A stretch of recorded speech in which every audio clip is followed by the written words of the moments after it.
Hi, this is Vanshika Chauhan and I am working as a legal intern with Lexis & Company, and today I'll be talking about the contracts of indemnity, guarantee and warranty as provided under the Indian Contract Act 1872.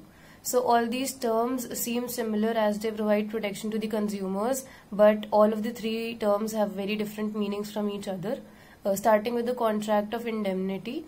Contract of indemnity is a special kind of a contract which is mentioned under the Indian Contract Act from section 124 to 125, and it is a contingent contract.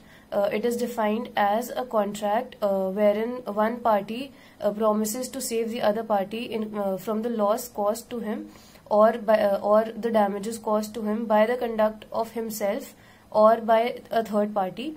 And under an indemnity contract, one agrees to assume all the responsibility and liability from any injuries or damages to someone else. Now, the person who undertakes to indemnify or make good the loss is called the indemnifier, and whose loss is made good is known as the indemnified or the indemnity holder.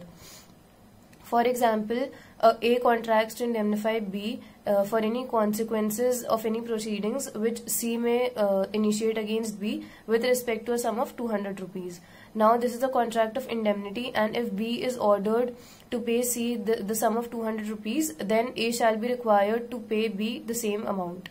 The features of an indemnity contract are that it should be a valid contract as provided under the Indian Contract Act, and it is a contingent contract. It is a contract to make good the loss or damages if any loss is incurred by the indemnified. Next is the loss must be caused by human conduct, and the loss which has been caused to the indemnified must be because of the act of human or his conducts. Then the loss must have actually occurred, and the indemnified should have actually occurred the loss or bear the loss to be an indemnity holder. Coming to a contract of guarantee. A contract of guarantee is a special contract which is mentioned under the Indian Contract Act from section 126 to 146, and guarantee is a kind of agreement or promise to pay the debts when the principal debtor fails to do so. Now, basically, it is the liability of a third person which is discharged by way of performing contract, and the person who gives the guarantee is called the surety. The person in respect of whose default the guarantee is given is called the principal debtor, and the person to whom the guarantee is given is called the creditor.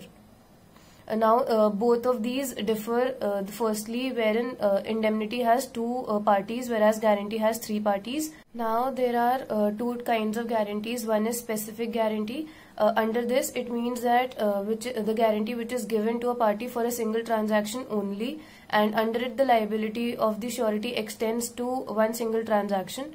Next is the continuing guarantee, wherein which extends to the series of transactions, and it is not circumscribed to a single transaction. Under this, the surety can fix the limit on the amount to be paid and when to be paid. Now, coming to contract of warranty. Warranty is an assurance given by the seller to the buyer that the product or service which is provided by the seller is of desired quality and is what is exactly promised to them. The warranty is drafted by the buyer, and the purpose of warranty is to allocate risk between the buyer and the seller. It encourages the seller to make all the necessary disclosure about the warranty. Further, it allows the buyer to set the purchase price, and it enables the buyer to have protection through indemnities for known liabilities, and in extreme circumstances can withdraw acquisition also.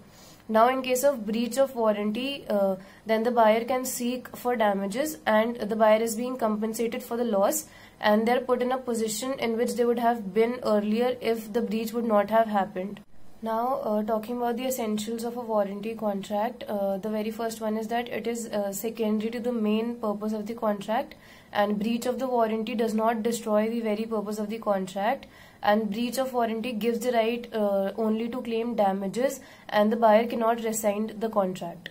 Further, to claim damages, the buyer has to prove that the warranty is untrue and a breach has been done. Further, loss or damage has been suffered by the buyer, and the loss is caused because of the breach of warranty, and the loss is not too remote, that is, it could have been easily foreseen, and they have taken reasonable steps to mitigate such loss.